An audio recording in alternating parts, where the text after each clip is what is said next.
नमो अरहन्ताणं नमो सिद्धाणं नमो आयर्याणं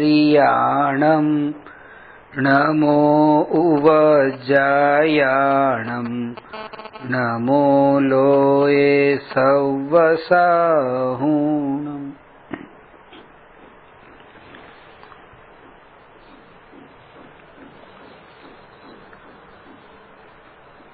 गुणस्थान विवेचन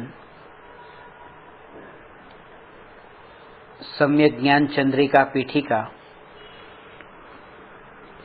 प्रश्न नंबर 18 पाना नंबर 12। प्रश्न એ હતો અધ્યાત્મ શાસ્ત્રોમાં તો ગુણસ્થાનાદિ વિશેષોથી રહિત શુદ્ધ સ્વરૂપનો અનુભવ કરવો ઉપાદેય કહ્યું છે અને અહીં ગુણસ્થાનાદિ સહિત જીવનું વર્ણન છે। માટે અધ્યાત્મ શાસ્ત્ર અને આ શાસ્ત્રમાં તો વિરુદ્ધતા ભાસે છે। તે કેવી રીતે છે? આ શાસ્ત્રનો અર્થ એ છે કે જે આ કર્ણાનુયોગની મુખ્યતાથી લખાયેલા જે આ શાસ્ત્રો અને સૈદ્ધાંતિક અને અધ્યાત્મ આ બંને ભેદ આપણે સમજ્યા હતા। એમાં છેલ્લે બતાવ્યું કે સમયસાર ગાથા 12માં કહ્યું છે કે ત્યાંથી આપણે લેવાનું છે। એના પહેલા આ બધું આપણે વિસ્તારથી સમજ્યા હતા કે નિશ્ચય નહીં અને વ્યવહાર નહીં એ બે પ્રકારના શ્રુત જ્ઞાનના જે અંશો છે અને શ્રુત જ્ઞાનના અંશો એ સંખ્યાત જ નહીં અસંખ્યાત પણ હોય છે અને શ્રુત જ્ઞાનના અંશો અનંત પણ હોય છે અને શ્રુત જ્ઞાનના અંશોનું નામ નહીં છે, તેથી નય અનંત સુધીના હોય છે। એ વાત કહી અનંત સુધીના જે નય છે એમાં મુખ્ય બે નય છે જેને અહીંયા નિશ્ચય નહીં અને વ્યવહાર નહીંથી કહ્યા છે। એ સમયસારની 11મી ગાથામાં જો કે આપણે એનો વિસ્તારથી અભ્યાસ કર્યો છે કે ભૂતાર્થ સો નિશ્ચય અને અભૂતાર્થ સો વ્યવહાર, સત્યાર્થ સો નિશ્ચય અને અસત્યાર્થ સો વ્યવહાર, એ વ્યવહારની ચર્ચા કરી અને વ્યવહારથી નિશ્ચય સુધી પહોંચવાનો ઉપદેશ પણ આપ્યો। હવે અહીંયા 12મી ગાથામાં ઉદાહરણ આપીને કહે છે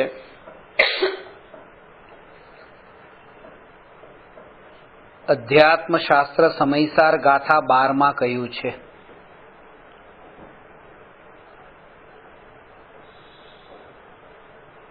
શુદ્ધો શુદ્ધા દેશો નાદવો પરમ ભાવ દરિસિહિમ વ્યવહાર દેશિદા પુણ જેદુ અપરમે તિથડા ભાવે। આ ગાથાની વ્યાખ્યાના અર્થને વિચારી જોજો, સાંભળો।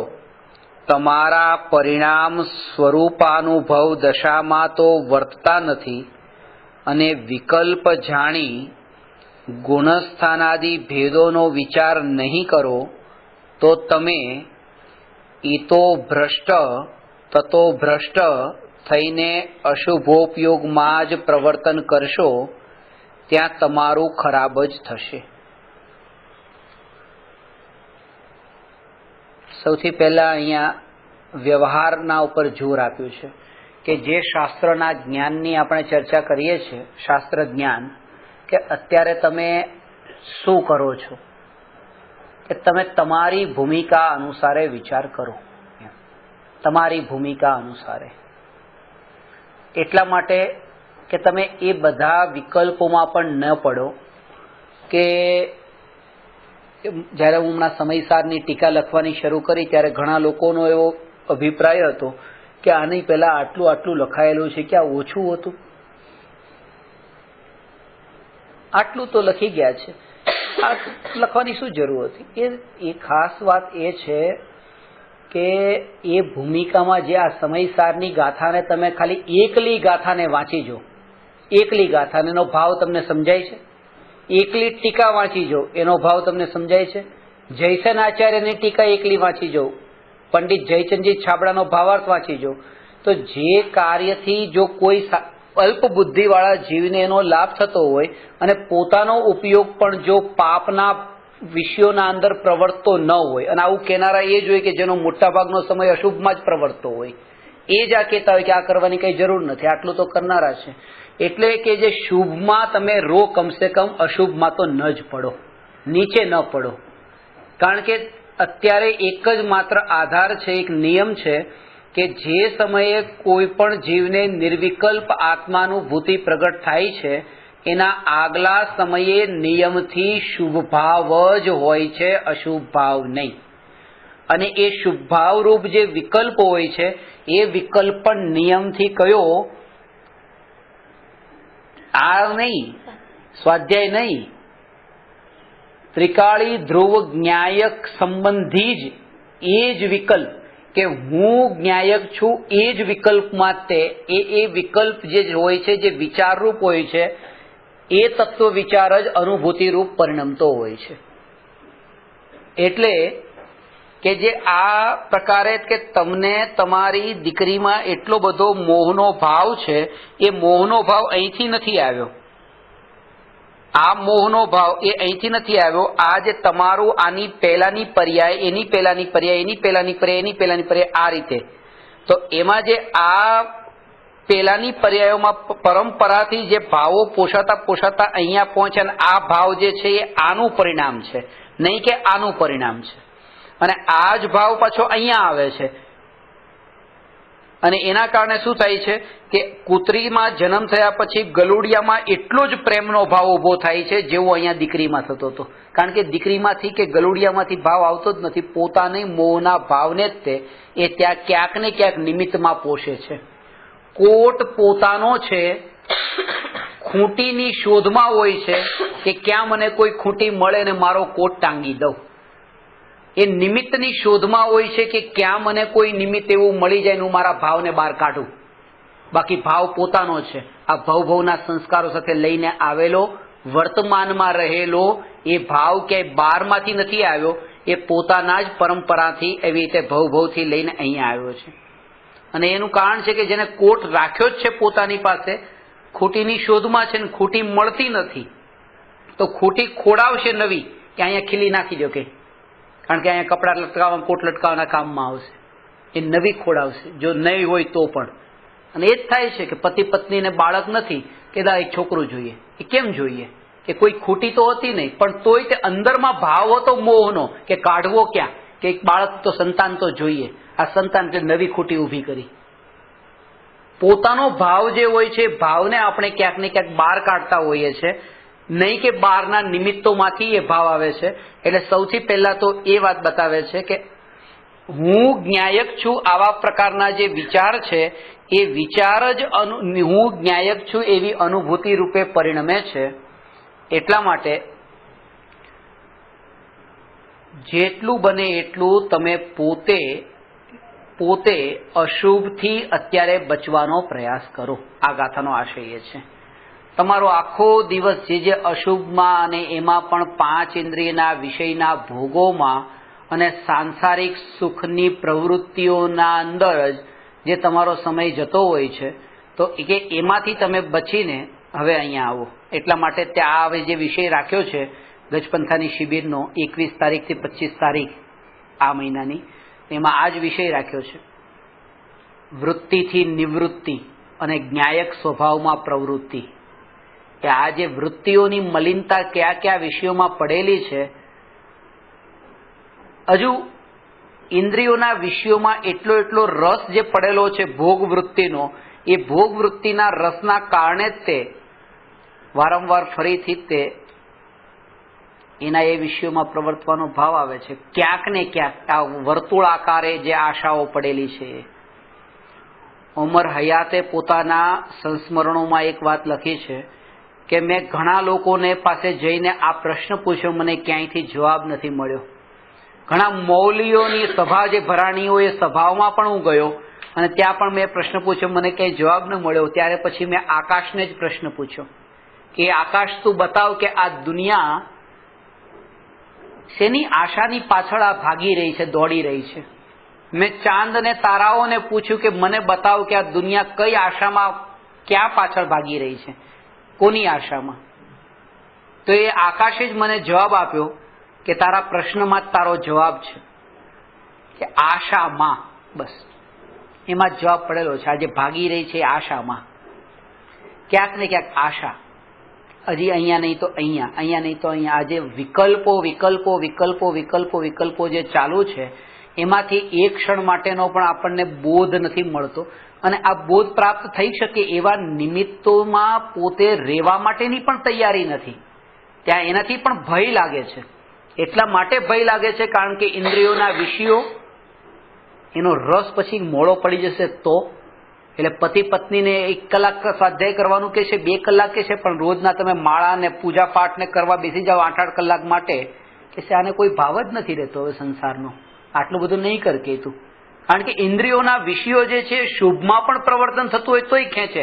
અનુભવ તો બહુ દૂરની વાત છે આત્માનો. પેલા અશુભમાંથી પાપના પોટલા જે દિવસ કાળ દરમિયાન કેવી કેવી પ્રકારની વૃત્તિઓથી, પ્રવૃત્તિઓથી નહીં, વૃત્તિઓથી જે પ્રકારે બંધાતા હોઈએ છે એમાંથી તો પેલા છુટકારો થાય.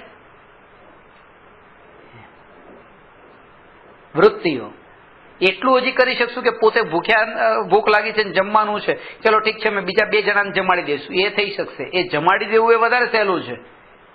પણ એ કે મને જે જમવાની જે વૃત્તિઓ પડી છે એ મોડી કેમ પડે, પેલો તો બહુ સસ્તો થઈ ગયો ધર્મ, કે પોતે ખાઓ ને બીજાને ખવડાવો. જીઓ જેને દો એની જેમ ખાઓ ને ખવડાવો, એ ધર્મ નથી.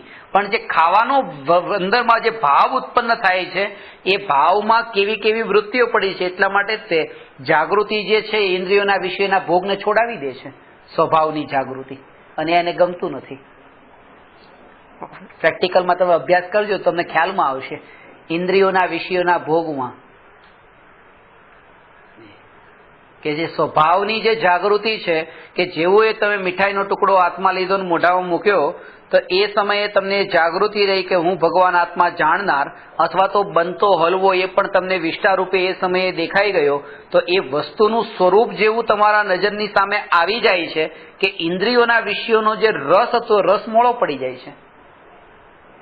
પણ એ વખતે એટલો બધો ફરક નથી પડતો. આ વિચારો પૂરતો રહે છે, આ ઉપર છલા વિચારો પૂરતો. દેખ્યો કે હલવો છે, પણ એમાં તમે વિચાર પણ કરી લીધો કે આ 4 કલાક પછી આ મળ થવાનો છે, એ પણ વિચાર કરી લીધો. પણ અંદરનું જોર તો એ જ હોય છે, આ હલવો છે ને મીઠો છે ને સુખ આપનારો જ છે. વૃત્તિ એ જ પડેલી હોય છે, એ ત્યાં સુધી ન જઈ શકે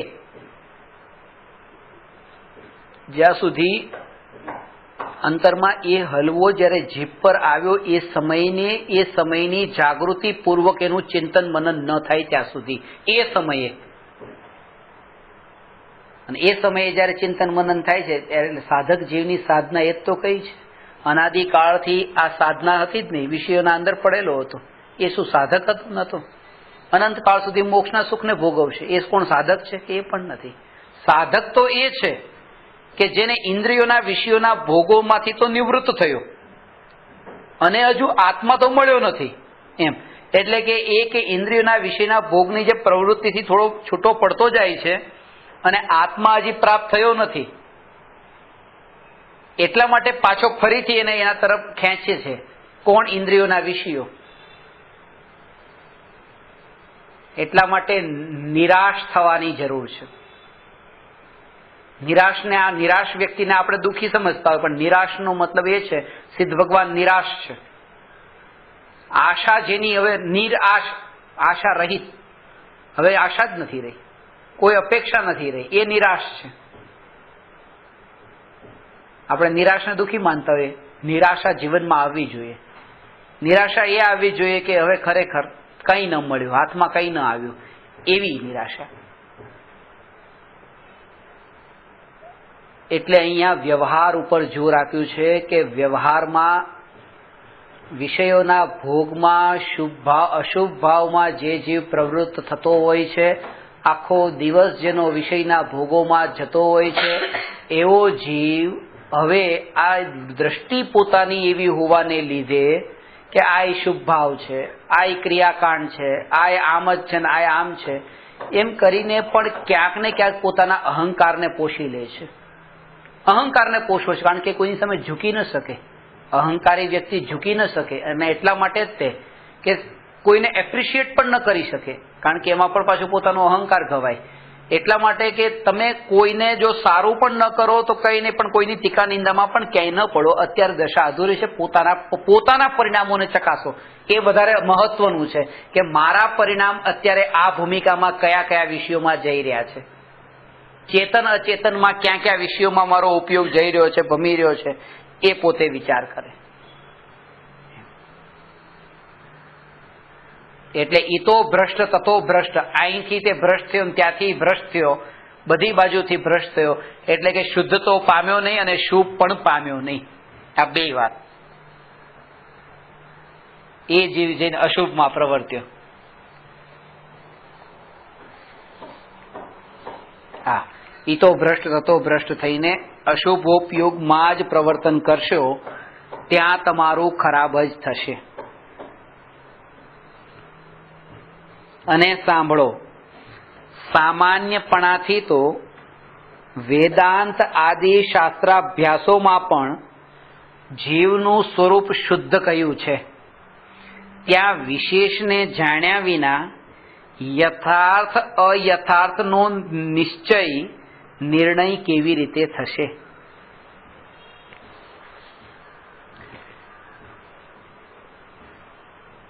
નૈનમ છિંદન્તે શસ્ત્રાણી નૈનમ દહતિ પાવક ન ચૈનમ ક્લેદયંત્યાપો ન શોષયતિ મારુત. કીધું જ છે ભગવદ્ ગીતામાં. એના ઉપર તે शस्त्रों से कटता नहीं जो आग से जलता नहीं, जल से जो भीगता नहीं वह वायु से सुखता नहीं. આ છ ઢાળામાં લખ્યું છે આપણે. આ તો એ વાત લખી, પછી બીજી બે વાત લખી છે. પરદ્રવ્ય સે જો ભિન્ન હૈ. આ બે લાઈન તો એ કે એને પણ માન્ય છે ને આપણે માન્ય છે. હવે એની બે લાઈન એ કે જે આપણે જ માન્ય છે એ નથી માનતા. એવી રીતે બધા મતની લખી છે છ ઢાળામાં. આ વાત આવી એટલે આત્માની. शस्त्रों से कटता नहीं जो आग से जलता नहीं, जल से जो भीगता नहीं वह वायु से सुखता नहीं.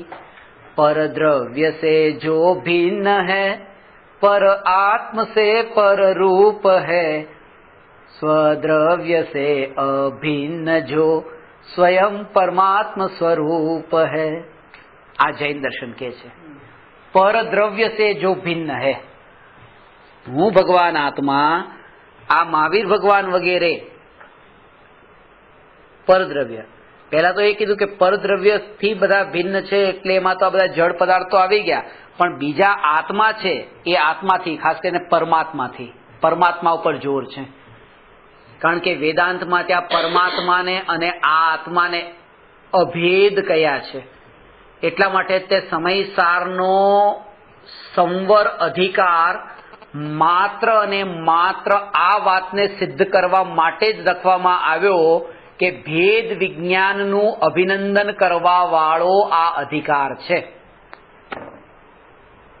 એમાં ભેદ વિજ્ઞાની કે અને એના ઉપર જ કે અમૃતચંદ્ર આચાર્ય એના ઉપર ઘણો ખુલાસો કર્યો છે સંવર અધિકારમાં. કારણ કે કુંદકુંદ આચાર્ય તો પોએટ્રી ફોર્મમાં જે લખ્યું એમાં તો પ્રોઝ ફોર્મ નથી, એટલે ગદ્ય શૈલી નથી, એટલે સંભવ નહોતું કે એટલું વિસ્તારથી ખુલાસો થાય. અને બેનશ્રીબેને સ્વાનુભૂતિ દર્શનના પ્રારંભમાં તે વાત બતાવી, આ જ વાતને કે જે જીવો આજ સુધી સિદ્ધ થયા છે તેઓ ભેદ વિજ્ઞાનના બળથી સિદ્ધ થયા છે.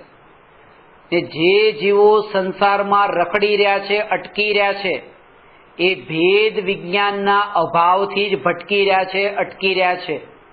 તેથી ભેદ વિજ્ઞાનની મહિમા જાણો.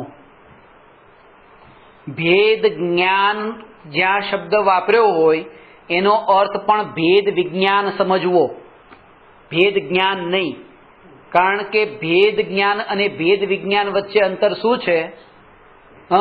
બહુ ફરક છે. એક તો બતાવો. ભેદ જ્ઞાન એટલે એક સેમ દ્રવ્યમાં ભેદ કરવો, એક જ દ્રવ્યમાં ભેદ કરવો. અને ભેદ વિજ્ઞાન એટલે બે જીવ અને અજીવ બે પર એક દ્રવ્ય બીજા દ્રવ્ય સાથે ભેદ કરવો. જીવ જીવમાં પણ ભેદ કરવો એ પણ ભેદ જ્ઞાન કહેવાય. એ ભેદ જ્ઞાન છે. અને જીવ અજીવમાં ભેદ કરવો એ પણ ભેદ જ્ઞાન કહેવાય. આ સમજી લો. એટલે એ મારુતિ 800 ને મર્સિડીઝ, આ ભેદ બે જુદા છે. આ ભેદ જ્ઞાન એ તો કોઈ પણ કરે, એમાં શું વળે. પણ હવે કે આ સામેવાળો જીવ, આ જીવ અને આ મર્સિડીઝ, આ બે વચ્ચેનો ભેદ એ ભેદ જ્ઞાન. વાત એ છે કે બે પર પદાર્થ. તો સામેવાળો જીવ પણ અધર્સની કેટેગરીમાં ગયો ને, અને મર્સિડીઝ પણ અધર્સની કેટેગરીમાં. તો અધર્સની કેટેગરીમાં આવતી જે બે વસ્તુ, એમાં ભેદ જાણવાનું નામ ભેદ જ્ઞાન. અને સેલ્ફ અને અધર્સ વચ્ચેનો જે ભેદ જાણવો એનું નામ ભેદ વિજ્ઞાન. ફરીથી અધર્સ, અધર્સમાં બધું આવી ગયું. સેલ્ફ ને અધર્સ. મારા માટે ભેદ વિજ્ઞાન હલો, સીધી વાત છે, સીધી વાત છે. એટલા માટે કારણ કે તમારી અનુભૂતિ જુદી થવાની છે. તમારી અનુભૂતિ એમની અનુભૂતિ નહીં બને.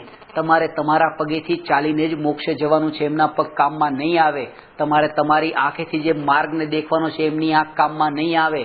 તમે તમારા પુરુષાર્થથી જ આગળ વધશો, એમનો પુરુષાર્થ તમારા કામમાં નહીં આવે. એટલા માટે એ પુરુષાર્થ સુધી પહોંચવા માટેનું જે સાધન છે, જે ભેદ વિજ્ઞાન છે, એ પણ દરેક જીવનું સ્વતંત્ર છે. એટલા માટે તત્વ પણ દરેક જીવ માટે સ્વતંત્ર અલગ અલગ છે. તમારા માટેનું જે અજીવ તત્વ છે એ મારા માટેનું જીવ પણ હોય, કારણ કે અધર્સની કેટેગરીમાં છે તો હું એ જીવ છું. બધા માટે અલગ અલગ છે, પણ વસ્તુ સ્વરૂપ એક છે. એટલા માટે તત્વનું સ્વરૂપ એક છે. સમજાની વાત. વસ્તુ એ છે કે સમયસારના સંવર અધિકારમાં આ બધા અધિકારના સ્પેશિયલ કંઈ ને કંઈ કારણો છે. આશ્રવ અધિકાર એમ કહે છે કે આશ્રવ મારું સ્વરૂપ નથી, એ બતાવવું આશ્રવ અધિકારમાં. એવી રીતે તે સંવર અધિકાર એમ કહે છે કે ભેદ વિજ્ઞાનનું અભિનંદન કરવા વાળો આ અધિકાર છે. નિર્જરા અધિકારમાં એક જ વાત, આખો અધિકારનો સાર એક જ છે, જ્ઞાનીના ભોગ નિર્જરાના હેતુ છે.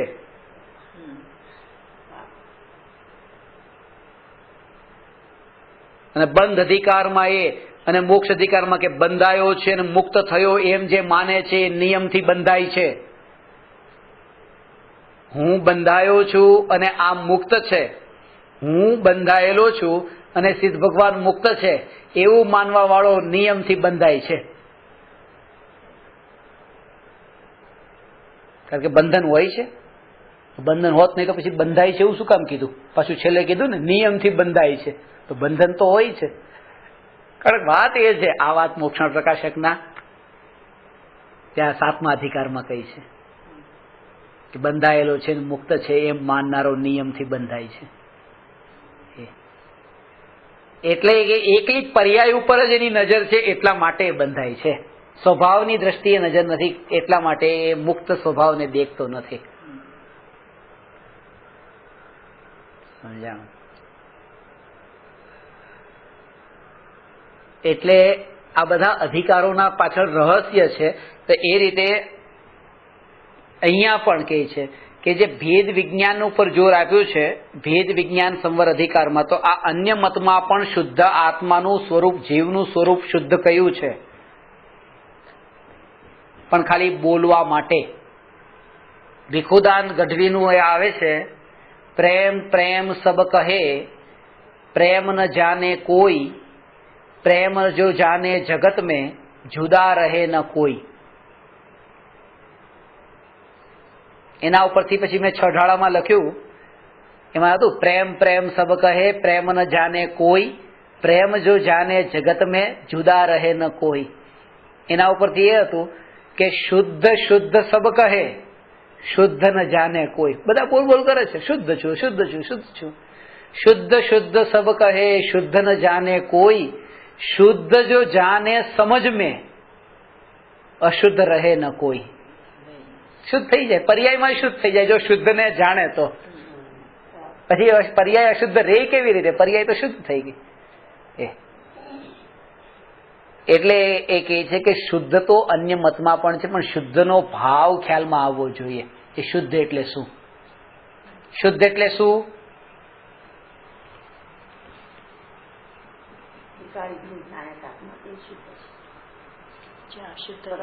જો પ્રભુ ભગવાન આત્મા શુદ્ધ છે એનો અર્થ, એની ડેફિનેશન બતાવો, શુદ્ધની ડેફિનેશન. તો જો તમે શુદ્ધને ડિફાઇન કરવા માંગો ને તો ડિફાઇન ન થઈ શકે, ડિસ્ક્રાઇબ થઈ શકે. આ બંને વસ્તુ અલગ અલગ છે. તમે ડિફાઇન એને જ કરી શકો જેનું કલેક્શન થયેલું હોય, અને આત્મા કોઈ કલેક્શન નથી. એ પોતે તે અનડિવાઇડેડ છે, પોતે અભેદ અખંડ છે, એ પોતે એક છે.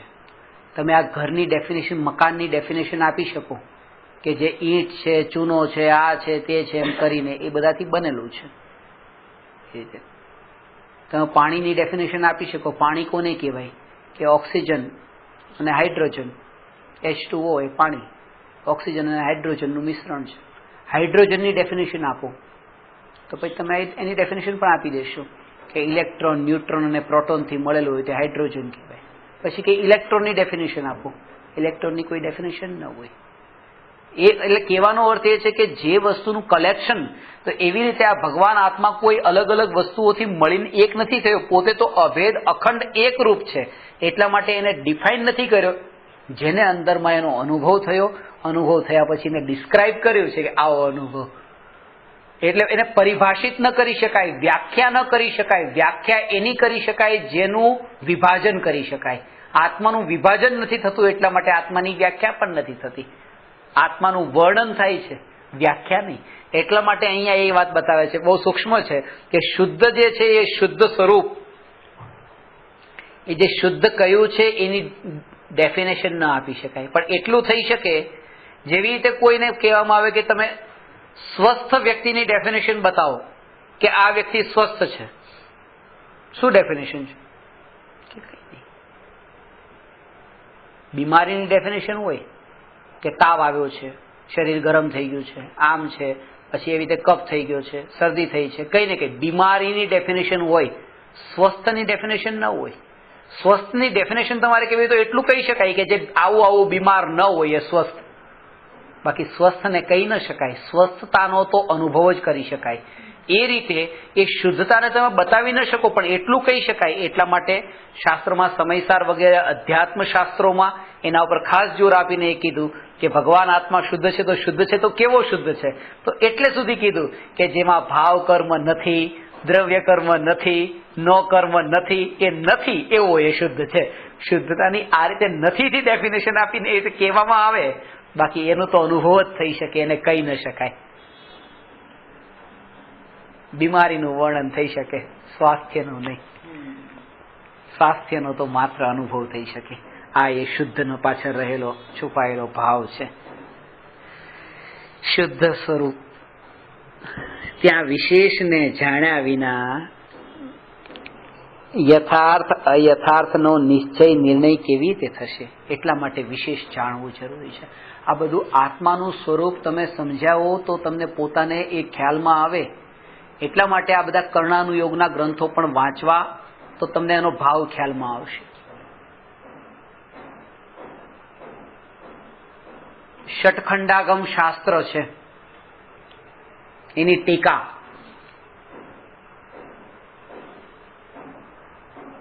ધવલામાં લખ્યું છે. બહુ સૂક્ષ્મ વાત છે. એ તો બહુ સૂક્ષ્મ વાત છે. તમને પોતાને રિયલાઇઝ થાય, પણ તમારી પાસે એનો જવાબ નહીં હોય. ધવલામાંથી જવાબ મળે, અનલેસ કે પછી તમને અનુભવ થાય ત્યારે જવાબ મળે.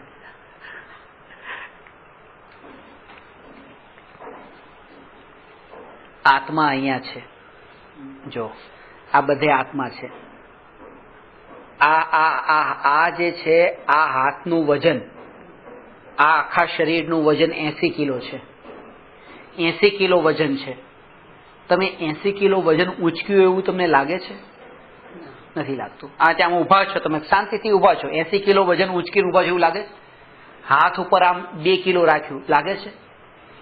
તો કે આત્માને જો આ 2 કિલોનું એ લાગતું હોય, વજન રિયલાઇઝ થતું હોય, તો આત્મા તો અહીંયા પણ છે ને. 80 કિલો એના સાથેના એના તેજસ વર્ગણાના, એના સાથેના કારમાણ વર્ગણાના, એની સાથેના આહાર વર્ગણાના આ બધા પરમાણુઓનું જે અંદરમાં ગ્રહણ અને એના કરતા કેટલા કેટલા વિશેષો સહિત એના કારમાણ વર્ગણાના પરમાણુઓનો સ્કંદ એ ત્યાં અંદર મળેલો છે.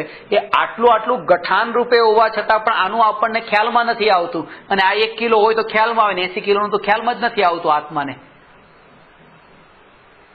અહીંયા આત્મા છે કે નહીં? અને આની ઉપર અહીંયા બધે આત્મા છે અને આટલો ભાગ છે. ભલે આ 10 કિલોનું માથું હોય તો 10 કિલોનું માથું એ નીચે ને ફીલ કેમ નથી થતું કે આ 10 કિલોનું માથું? પણ એની ઉપર મને 1 કિલો મૂક્યો તો તરત ફીલ થાય છે. આ આત્માનું સ્વરૂપ તમારે વિસ્તારથી જો સમજવું હોય તો કે આ બધા ગ્રંથો કર્ણાનું યોગના એવા નથી કે ભણવા જેવા નથી. આ તો તમારી પાસે એટલી બુદ્ધિ ને સમય જો હોય તો અભ્યાસ કરો.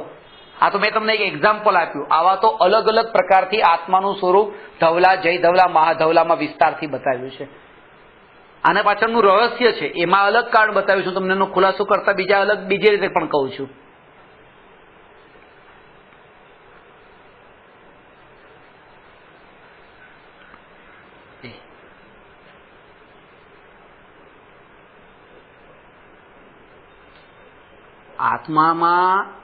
આત્મા તો એક પણ પરમાણુને ગ્રહણ કરતો નથી, શુદ્ધ છે, પરમાણુથી જુદો છે.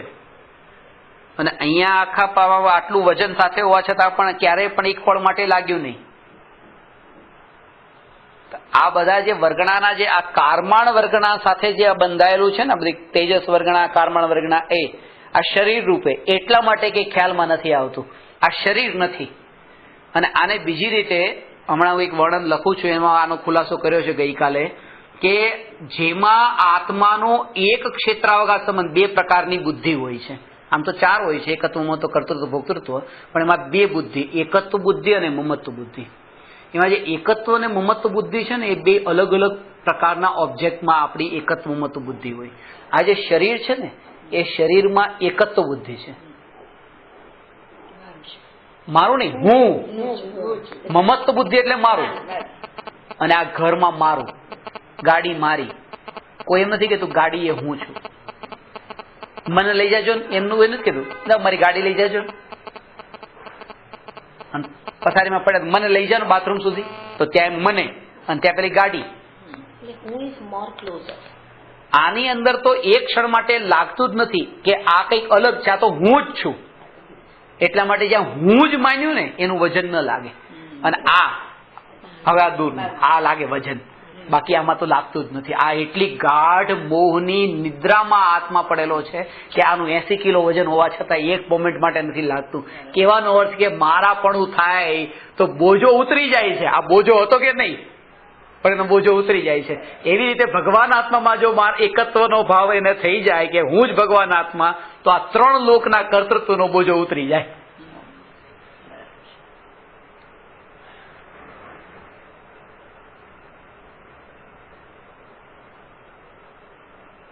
બીજું એમાં એક કારણ એ છે, એક તો એકત્વ બુદ્ધિ, મમત્વ બુદ્ધિનું, અને એક છે એક ક્ષેત્રાવકાશ સંબંધનું.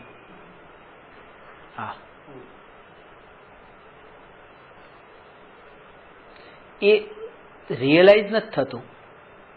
આ રિયલાઇઝ નથી થતું. આ થોડી સૂક્ષ્મ વાત છે કે અંદર છુપી રીતે આ તમને એમ કહ્યું કે આ 80 કિલોના વજનને આપણે આમ લઈ જતા હોય, ખ્યાલમાં નથી આવતો, પણ એ છુપો ક્યાંક ને ક્યાંક એનો કર્તૃત્વ ભાવ અંદરમાં પોષાતો હોય. છુપો એટલો હોય એનો અનુભવ ન થાય, ન હોય એનો બોધ થાય.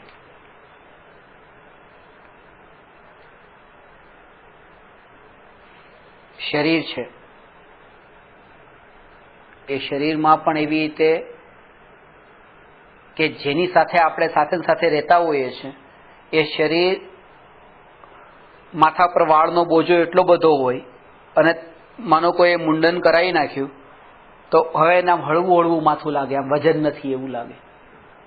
તો એ વજનનો અનુભવ તો એને થતો હતો, પણ એ ત્યારે પકડમાં જ નહોતો આવતો. એ નથી ત્યારે ખ્યાલમાં આવે એટલે છુપો ભાવ તો પડેલો હતો. ઘણી વખત એવું હોય છે કે એ હોય એનો ખ્યાલમાં નથી આવતું.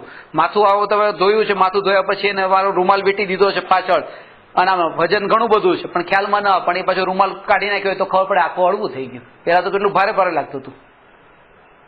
તો એ થતું હોય એ હોવાનો અનુભવ ન થાય, ન હોય એનો બોધ થાય.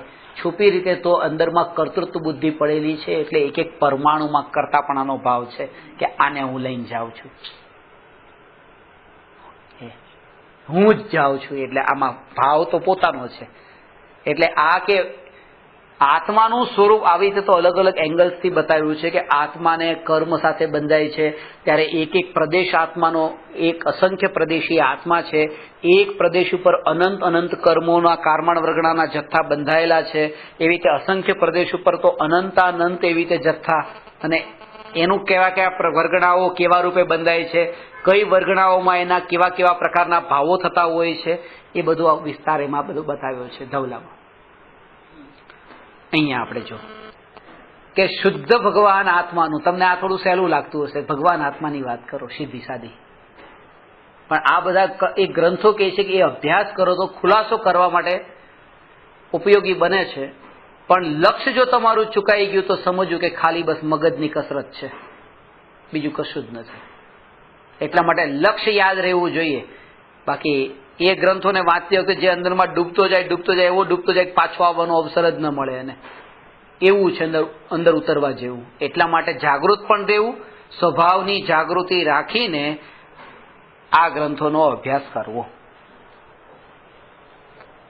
હવે કહે છે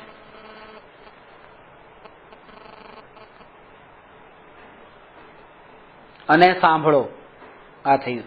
માટે ગુણસ્થાનાદિ વિશેષ જાણવાથી જીવની શુદ્ધ અશુદ્ધ મિશ્ર અવસ્થાનું જ્ઞાન થાય છે.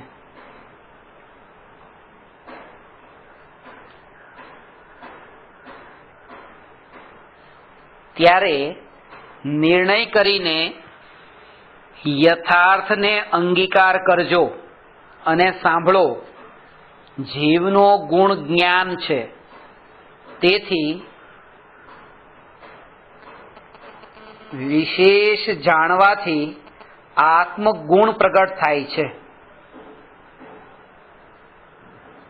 આપણું શ્રદ્ધાન પણ દ્રઢ થાય છે.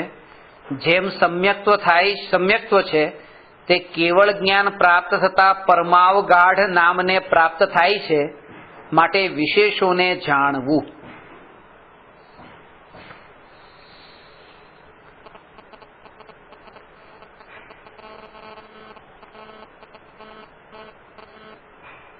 અત્યારે શું કરશો, ખાસ મહત્વનું એ છે. આ નહીં કરો તો શું કરી રહ્યા છો? જે કરો છો એની બરાબરીમાં તો આ જે અત્યારે તત્વનું વાંચન જે છે ચાલી રહ્યું છે એ અતિ ઉત્તમ છે એની બરાબરીમાં તો. એટલા માટે એ કહે છે કે જેટલું બને એટલું જ્ઞાન આત્મગુણ પ્રગટ થાય છે. પેલા 3 અવસ્થા બતાવી, શુદ્ધ અશુદ્ધ અને મિશ્ર.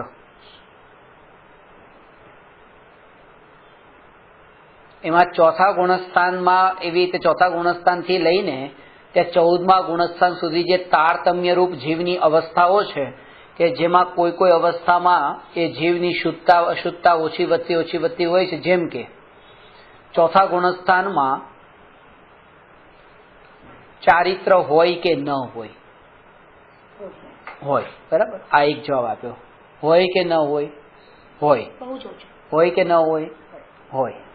આ જવાબ થયો એકાંતથી. ચોથા ગુણસ્થાનમાં મિશ્ર હોય છે કે 3 કષાય ચોકડીનો ઉદય છે તેથી ચારિત્ર નથી, અને 1 કષાય ચોકડીના ઉદયનો અભાવ છે તેથી ચારિત્ર છે. એટલે આ મિશ્ર શુદ્ધ પણ છે ને અશુદ્ધ પણ છે, એને અહીંયા મિશ્ર અવસ્થા કીધી છે. એટલે કયા કયા ગુણસ્થાનની બંને અવસ્થાઓને લેવાની છે. આપણે એકાંત જ લઈએ છીએ. આપણે બીજો પક્ષ જે છે અશુદ્ધતા વાળો અશુદ્ધતાનો પક્ષ નથી લેતા, કારણ કે જો ત્યાં ચારિત્ર છે તો પછી ચોથા ગુણસ્થાનથી લઈને 12મા ગુણસ્થાનની પછી કોઈ મહત્તા જ નહીં. કે એટલા માટે કે ત્યાં અશુદ્ધતા પણ છે, એટલે ચારિત્ર હજી પૂર્ણ નથી થયું.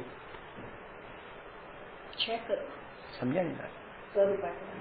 અને એકાંત જે છે ખાલી આ છે વાળો એ બહુ ખતરનાક છે.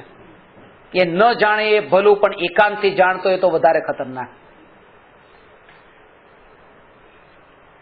ન જાણતો એ ક્યારેક બેને તો જાણશે. ચલો આ એકાંતનું જ આના કારણે એ થતું હોય છે કે ચારિત્રને આપણે એમને સ્વરૂપાચરણ ચારિત્ર. કોઈ તો એવા છે કે એકાંત જ માને છે કે નથી. ચારિત્ર તો મુનિઓને હોય, સમ્યક દૃષ્ટિને થોડું ચારિત્ર હોય. અને બીજા માને છે કે ચારિત્ર છે જ તે. અહીંયા બંનેને વાત બતાવી. એ સમજણ આપણને ગુણસ્થાનના પ્રકરણમાંથી આવશે કે કયા કયા ગુણસ્થાનમાં જ્યાં મિશ્ર અવસ્થા કીધી છે, મિશ્ર અવસ્થા કયા ગુણસ્થાનમાં કોની કેવા રૂપે. કેમ કે 5મા ગુણસ્થાનમાં હોય તો ત્યાં ચારિત્ર છે કે નહીં? હવે તો તમને આવડી જવું જોઈએ ને જવાબ. છે અને નથી મિશ્ર.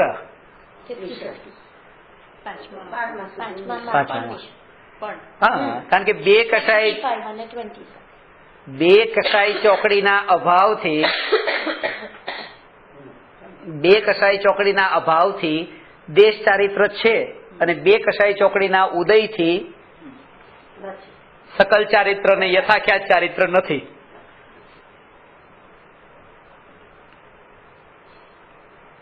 બારમા ગુણસ્થાનમાં ચારિત્ર છે કે નહીં?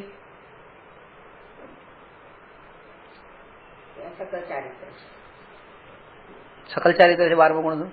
યથાખ્યાત ચારિત્ર છે 13મે પરમ યથાખ્યાત ચારિત્ર. એ બધું ભણવા, એટલે જ આ બધું ભણવાની જરૂર છે. આગળ કયા કયા ગુણસ્થાનમાં કેવી પ્રકારની સ્થિતિ હોય છે એ ખ્યાલમાં આવશે. એટલે એ જાણીને ખાસ વાત એ છે કે પોતાની પરિણતિને તપાસે. એ છે આમાં કોઈ બીજાના ઉપર નજર નથી કરવાની કે કોણ પાપમાં પડ્યું, કોનું ચારિત્ર ખરાબ ને કોનું. 12માં જેનું જે હોય તે હોય. બજારમાં ચાલતી નકલી નોટોને રોકવી મારા હાથમાં નથી. હું તો એટલું કરી શકું કે મારા ખિસ્સામાં નકલી નોટ ન આવી જાય. ધ્યાન રાખીએ ને આપણે તો એ રીતે. બસ આટલું જ છે કે મારામાં કોઈ આવા દુર્ગુણો ન આવે, આટલું જ ધ્યાન મારે રાખવાનું છે. દુનિયામાં જે દુર્ગુણો ચાલતા હોય એને રોકવાનો ઠેકો મેં નથી લીધો. સહજ રૂપ ચાલતા ત્યાં વિકલ્પોમાં પણ ન પડે એવા કે આનું આમ ન થયું હોત ને આમ થયું હોત તો આમ થાત ને આમ ન થયું તો આમ થાત ને. ચિત્ર વિચિત્ર કલ્પનાઓ છે. ઘણા લોકો એ કહેતા હોય છે, કાનજી સ્વામીના શિષ્યો, કાનજી સ્વામી જો ખાલી 25 વર્ષ વધારે રહી ગયા હોત ને તો ખરેખર એટલી ક્રાંતિ આવી જાત. બધી કલ્પના લોકના અંદર વિચરણ કરવા વાળા કાલ્પનિકોની છે કે જે સંભવ નથી. જે વિશ્વ ક્યાંથી બધા વિકલ્પ જોડી દીધા. એ 25 વર્ષ રહ્યા હોત તો પણ તમને એમ જ થાય કે હજી બીજા 25 વર્ષ રહ્યા હોત. જે વસ્તુ સ્વરૂપ છે એટલા માટે કે દુનિયામાં જેનું જે થાય તે થાય, કે આટલા પલટાઈ જાત જો હજી 25 વર્ષ રહ્યા હોત, કે એ તમારે ક્યાં એનું જોવાનું છે. તમને આ પ્રાપ્ત થયું, બસ તમે તમારું પોતાનું કરી લો. એ આનાથી ખબર પડે ગુણસ્થાનથી કે પોતાની પર્યાયના તમે કથનચિત કરતા છો, પરદ્રવ્યની પર્યાયના તો સર્વથા અકર્તા છો. આ પોતાની પર્યાયના એટલે કીધું ને, પરદ્રવ્યથી ભગવાન આત્મા સર્વથા ભિન્ન છે. આ સર્વથા શબ્દ વાપર્યો. અને પોતાની પર્યાયથી કથનચિત. એટલા વડે કથનચિત ભિન્ન જે હોય એનો અર્થ કથનચિત કરતા છે, અને પરદ્રવ્યથી સર્વથા ભિન્ન છે એટલે સર્વથા અકર્તા છે. સર્વથા. આગળ બધું ભણજો.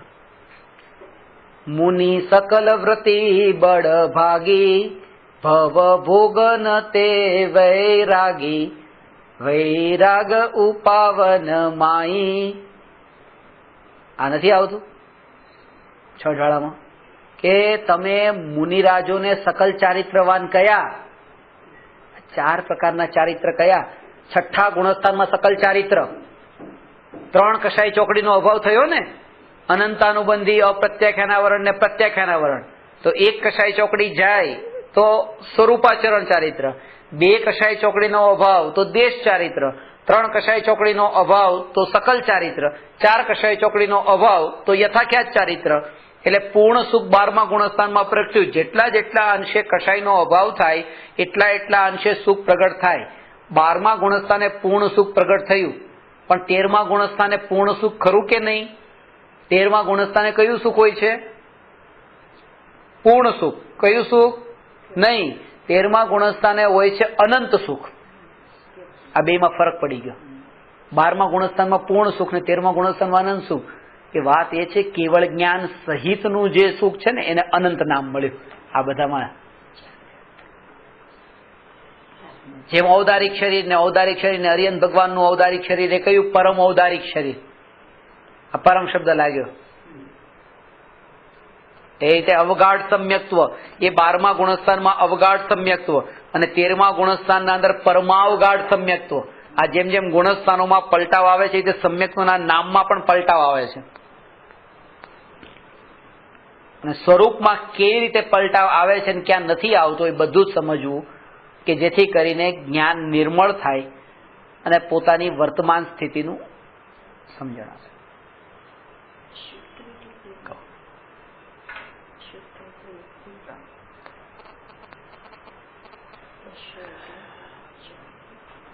એક થી 3 તો અશુદ્ધ જ છે અને શુદ્ધ જે છે એ તો સિદ્ધ પરમાત્મા છે જે ગુણસ્થાનાતીત છે.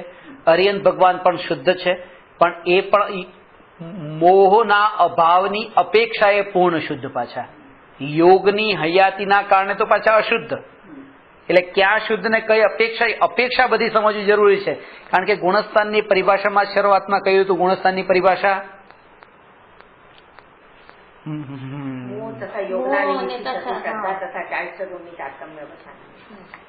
તારતમ્ય રૂપ અવસ્થાને ગુણસ્થાન. એમાં મોહ અને યોગ બે શબ્દનો પ્રયોગ થયો. કેમ બે? એ નથી જોડવાના. એનું કારણ એ છે કે મોહનો સંબંધ પહેલા ગુણસ્થાનથી 12મા ગુણસ્થાન સુધી છે. એટલે આપણે કહીએ છીએ ને પહેલા ગુણસ્થાનનું નામ શું છે? મિથ્યાત્વ ગુણસ્થાન. અને 12મા ગુણસ્થાનનું નામ ક્ષીણ મોહ ગુણસ્થાન. બેમાં મોહ આવ્યો. મિથ્યાત્વ એટલે જ મોહ. એટલે 1 થી 12 ગુણસ્થાન તો મોહની મુખ્યતાથી છે. 13મું અને 14મું બે ગુણસ્થાન યોગની મુખ્યતાથી છે. કારણ કે 13માનું નામ સયોગ કેવળી, 14માં અયોગ કેવળી. બેમાં છે શું સમાન? યોગ. એટલા માટે મોહ તથા યોગના નિમિત્તથી.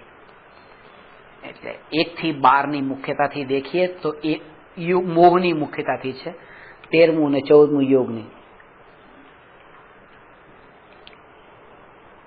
આ શુદ્ધ, અશુદ્ધ અને મિશ્ર એ 4 થી લઈને 14 સુધીમાં અપેક્ષા સહિત. કારણ કે જે કીધું ને 14માં પણ અઘાતી કર્મનો ઉદય છે, ઉદયની અપેક્ષા એ તો હજુ આત્માના આ જે 4 પ્રતિજીવી ગુણોની પર્યાય તો હજુ અશુદ્ધ છે. અનુજીવી ગુણોની પર્યાય શુદ્ધ થઈ છે. હવે પછી એ નહીં પૂછતા અનુજીવી પ્રતિજીવી એટલે શું. કારણ કે બધું જૈન સિદ્ધાંત પ્રશ્નોત્તર માળામાં ભણેલું હોત ને બરાબર તો અત્યારે ન પૂછવું પડે. અનુજીવી થઈ ગયું છે. કહું છું ને તમને. આ પણ ત્યાં એ ગુણસ્થાનમાં ત્યાં એ સમયે હજુ અવ્યાબાધત્વ ગુણની પર્યાય પ્રગટ થઈ છે. ઘાતી કર્મના ઉદયનો અભાવ થયો તો આ કેવળ જ્ઞાન છે શુદ્ધ. અઘાતીના ઉદયથી હજુ આ પ્રતિજીવી ગુણોની પર્યાય તો અશુદ્ધ છે. એ અપેક્ષા એ મિશ્ર. કારણ કે ત્યાં જ પૂર્ણ શુદ્ધ હોત તો પછી ત્યાં ગુણસ્થાન જ ન હોત, ગુણસ્થાન અતીત હોત. એ ગુણસ્થાનનું નામ જ તે હજુ સંસાર. સંસારી જીવની તે 14 અવસ્થાઓ છે જે કેટેગરાઇઝ કરી છે, જેનું નામ છે ગુણસ્થાન. એટલા માટે જે લોકો મને કહે છે કે તમે સંસાર માંડતા નહીં, આવી સલાહ આપે છે, સંસાર માંડવા જેવો નથી, એ લોકો એ વાતને જાણતા નથી કે અરિહંત ભગવાન પણ સંસાર માંડીને જ બેઠા છે. કારણ કે જ્યાં સુધી શરીર છે ત્યાં સુધી સંસાર છે. ખરેખર અશરીરી દશા પ્રગટ થાય ત્યારે સંસાર છોડ્યો કહેવાય. બહુ આપણે લિમિટેડ ડેફિનેશન બાંધી દીધી છે સંસારની. પોતાની પાસે 2 જોડી કપડાં રાખ્યા કે બસ હવે સંસાર સમેટી લીધો, સંસાર સમેટી લીધો. શું સંસાર સમેટી લીધો? અંતરમાં જ્યાં એ છે કે આ પોતાના પરિણામો ઉપરનું પેલા જોર, કે કયા પરિણામ છે, ભાવ કયા છે, અભિપ્રાય કયો છે, કયા અભિપ્રાયથી વ્રત કર્યા, તપ કર્યા, શીલ સંયમથી રહ્યા, પણ શું કામ રહ્યા? એની પાછળ શું? નરકમાં ન જવું પડે એટલે નરકમાં એ ઘાણીની અંદર તેલના અંદર ગરમ ગરમ ઉકાળે નહીં. એટલે વાત એ છે કે સ્વભાવની પૂર્ણતાનો એવો અહેસાસ થયો કે હવે એ પર ના ભોગવવા યોગ્ય લાગતું જ નથી, પ્રયોજન જ રહેતું નથી. પૂર્ણતાનો અહેસાસ અંદરમાં થતો હોય.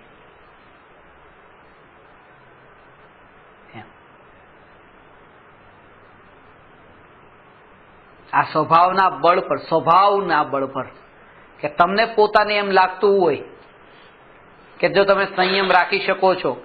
એટલે હું ગામમાં વિદ્યાર્થીઓને કહું છું કે તમે બધા જો ભાઈ તમને તમારા આત્માનું સ્વરૂપ અત્યારથી સમજમાં આવ્યું અને તમને અંદરમાં એવું બળ આવતું હોય ને આખી જિંદગી એકલા રહી શકતા હોય તો લગ્ન કર્યા વગર જીવન ચાલતું હોય તો ખરેખર સાધના થશે એવી કે એવા બધા વિષયોના અંદર વિકલ્પોમાં ફસાવાનું જ નહીં થાય કે જેથી કરીને પણ તમને બળ તમારું અંદરનું જોઈએ. બળનો મતલબ એમ નહીં કે સ્ત્રી વગર તમે રહી શકો છો. વાત એ છે કે પોતાની પરિપૂર્ણતા કે હું કોઈના વગર અધૂરો નથી, અનંત સુખ મારામાં ભરેલું જ પડ્યું છે એવો જયારે તમને અહેસાસ થાય ને પછી પરના ઉપર પરાધીન થવાનો ભાવ ન આવે તો કે તો બરાબર છે.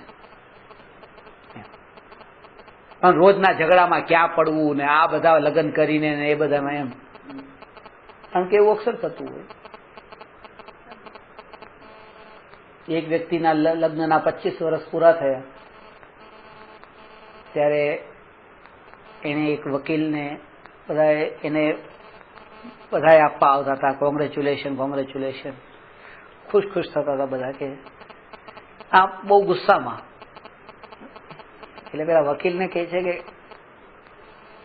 તું તો આવતો જ નહીં અહીંયા. કે કેમ કે આજથી 25 વર્ષ પહેલાની વાત છે. લગ્ન કરીને આવ્યો હતો ને એક અમારા વચ્ચે બહુ મોટો ઝઘડો થયો હતો અને તે મને કીધું હતું. ત્યારે મારે વિચાર હતો કે મારે પત્નીનું ગળું દબાવી દેવું હતું પણ તે ના પાડી હતી. અને તે મને ના પાડી કે નહીં ગળું નહીં દબાવો, કે ગળું દબાવી દેશું એનું તો કે 25 વર્ષની જેલ થશે. એ જો તે ત્યારે દબાવી દેવા દીધું હોત તો આજે હું છૂટો થઈ ગયો હોત. પણ અત્યારે તો બંધાયેલો જ છું હજી. તે આ 25 વર્ષ વીતી ગયા, છૂટ્યો ક્યાં? પત્નીથી થાકીને કંટાળીને જો આવી રીતે પત્નીમાં ન પડવું હોય તો એ કઈ ધર્મ નથી. સ્વભાવની પરિપૂર્ણતા, પોતે હું પરિપૂર્ણ છું, કોઈના વગર અધૂરો નથી. હે પ્રભુ તું સબ બાતે પૂરા છે ને, કોઈ અધૂરો નથી. આવી પોતાની પૂર્ણતાનો અહેસાસ થાય. તમને ક્યારે એવું લાગે જ નહીં, ખાલીપણું ન લાગે, એકલાપણું ન લાગે કે અરે આ કોઈ નથી, આના વગર અધૂરો, એમ ન લાગે. અહીંયા તો વર ખાલી 2 દી 5 દી અઠવાડિયું પરદેશ ગયા હોય કામ ધંધા માટે, અરે હવે ક્યારે આવે. કેટલી પરાધીનતા તમે વિચાર કરજો. એના ઉપરથી ખબર પડે કે ક્યાં વિષયોમાં આપણે આજે ભગવાન આત્મા પરિપૂર્ણ છે, એક ગુણ પણ એમાં અધૂરો નથી. એ 8 દિવસનું કહીને ગયા હોય 10 દિવસ થાય તો પછી કેટલી આકુળતા થાય છે કે જો હજી આવ્યા નહીં. ખબર નથી પડતી. સ્વભાવનો આશ્રય હશે તો રહેશે, તો શાંતિ પણ રહેશે. તો શાંતિ પરમાનન્ટ પણ જતા રહે તોય શાંતિ રહે, સ્વભાવનો આશ્રય હોય તો. અને પતિ જ નહીં, સંસારનો કોઈ સંબંધ પરમાનન્ટ જતો રહે, સંસારનો કોઈ સંબંધ પણ ન હોય તો પણ પોતાની પૂર્ણતાના બળ પર એને અંદરમાં દ્રઢ નિશ્ચય છે. ભયભીત થવાની જરૂર નથી. નિરાશ જગતથી હવે નથી થતો કે અરે જો આનાથી મને આના વગરનો અધૂરો, એ વાત કહે છે. માટે આ બધું જો સાંભળો, એ આ પરમાવગાઢ નામને પ્રાપ્ત થાય છે. કેવળ જ્ઞાન પ્રાપ્ત થાય ત્યારે. એટલે આ જ્ઞાન જે તમે પ્રાપ્ત કરો છો એ જ્ઞાન વ્યર્થ નથી જવાનું, ચિંતા નહીં કરો. પણ ખાસ વાત એ છે કે સાથે સાથે અંદરમાં આને વાગોળતા રહેજો અને પોતાની પરિપૂર્ણતાનો અહેસાસ, ચૈતન્ય સ્વભાવની નજીક જઈને આ વાતનો સ્વીકાર કરશો તો એનું કે નિશ્ચયથી તમને ફળ મળશે. એ વાત અહીંયા થઈ. હવે 19મો પ્રશ્ન છે જેની ચર્ચા આપણે આવતી વખતે કરીશું.